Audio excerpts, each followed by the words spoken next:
रायसीना की race BJP के लिए बड़ी चुनौती है। नवीन पटनायक और नीतीश कुमार की भूमिका अहम है।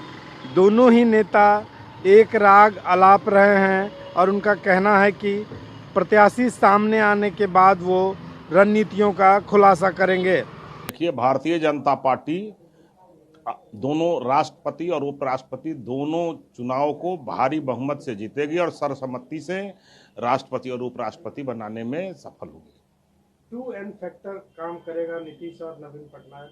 देखिए, सब लोग हमारे साथ हैं, इसमें कुछ इफ वट का बात ही नहीं है और हम भारी बहुमत से माननीय नरेंद्र मोदी जी के नेतृत्व में हम ये सारे चीज का सफलता से निर्वाचन हो जाएगा। नीतीश कुमार और नवीन पटनायक जी का ये सारे लोग ठीक हैं, सारे लोग माननीय राष्ट्रपति के चुनाव में सब अच्छे से चुनाव हो जाएगी। हमारी पार्टी राष्ट्रपति चुनाव संदर्भ में क्या तय करेगी, यह अधिकार है राष्ट्रीय नेतृत्व को। और अभी राष्ट्रपति चुनाव की अधिसूचना भी जारी नहीं हुई है, इसलिए जब अधिसूचना जारी होगी तो पार्टी का राष्ट्रीय नेतृत्व इस पर तय करेगा। चूंकि देश के दूसरे राज्यों में भी हमारे विधानमंडल के सदस्य हैं और ये पार्टी के प्रदेश इकाई के अधिकार क्षेत्र में भी नहीं है, इसलिए ये राष्ट्रीय नेतृत्व ही इसको तय करेगा। अब कोऑर्डिनेशन का काम धर्मेंद्र प्रधान देखेंगे, क्या सब कुछ स्मूथ होगा मान लिया जाए? नहीं, हमको इसके बारे में कोई अद्यतन जानकारी नहीं है। ये सब वरीय स्तर पर तय होता है। कौन समन्वय का काम देखेंगे, कौन क्या काम देखेंगे, इसको मुझे जानकारी नहीं। चुनौती क्यों बन गई? रायसीना की रेस बीजेपी के लिए चुनौती भरा इसलिए है क्योंकि 2N फैक्टर काम कर रहा है। दोनों राजनेताओं को जरा सा समझिए कि एक तो इनके साथ एनडीए में नीतीश कुमार पहले से हैं, जो साथ में सरकार भी बनाए हुए हैं, बिहार में मुख्यमंत्री भी हैं, तो दूसरी तरफ उड़ीसा के मुख्यमंत्री नवीन पटनायक हैं।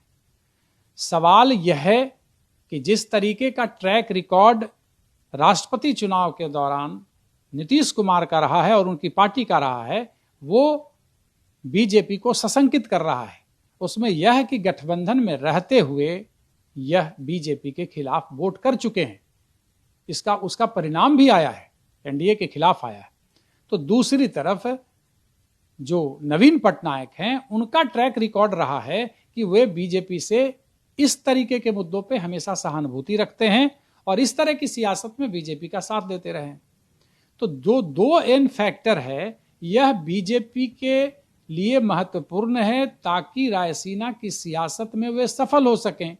अगर नीतीश कुमार, जहां तक जैसी की बात कुछ दिन पहले विजय चौधरी से यही सवाल जब पूछा गया था कि क्या राष्ट्रपति चुनाव में आप एनडीए के साथ हैं, तो उन्होंने कहा कि नहीं, पहले चेहरा स्पष्ट हो जाने दीजिए। मतलब साफ है कि बहुत बीजेपी के सामने नीतीश कुमार बहुत छोटे हैं, उनके बदौलत ये मुख्यमंत्री हैं बिहार में, लेकिन उसके बावजूद रायसीना की रेस में सफल होने के लिए यह जो छोटा सा आइटम है, ये बहुत काम करेगा। मतलब अगर वहां की सियासत में सफल होना है तो नीतीश कुमार को साथ लेना होगा। अब सवाल है कि किस चेहरे पे ये मानेंगे, किस चेहरे पे नहीं मानेंगे, तो अभी बड़ी संशय की स्थिति है।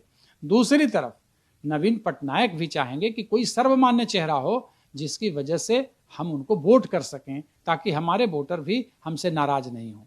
हालांकि इसका प्रत्यक्ष कोई बहुत लेना देना नहीं है, लेकिन चूंकि राष्ट्रपति का चुनाव है, इस देश की निगाहें इस तरफ हैं, तो कुल मिलाकर के बीजेपी के लिए एक मुश्किल भरा सफर है आने वाले दिनों में, खास करके जून जुलाई का जो महीना होगा, कि किस तरीके के कैंडिडेट पे मंथन करके उनको लाया जाए ताकि सबके दिमाग के लायक हो, सबके सियासत के लायक वो चेहरा हो और सब अपने अपने लोगों को कह सकें कि ये हमारी विचारधारा से मेल खाते हैं। भारतीय जनता पार्टी हर हाल में राष्ट्रपति पद पर अपने उम्मीदवार को जिताना चाहती है। इसे लेकर रसाकसी जारी है।